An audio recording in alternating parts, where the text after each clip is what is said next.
امارات متحده عرب. امارات متحده عرب در غرب آسیا جای دارد. سال 1971 استقلالیت خود را از بریتانیای کبیر به دست آورده است.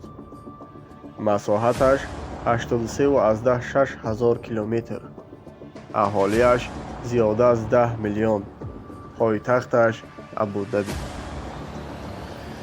این کشور 1380 کیلومتر مرز آبی دارد. امارات متحده عرب با چین، ژاپن، هندوستان و کشورهای اروپایی روابط خوب تجارتی دارد.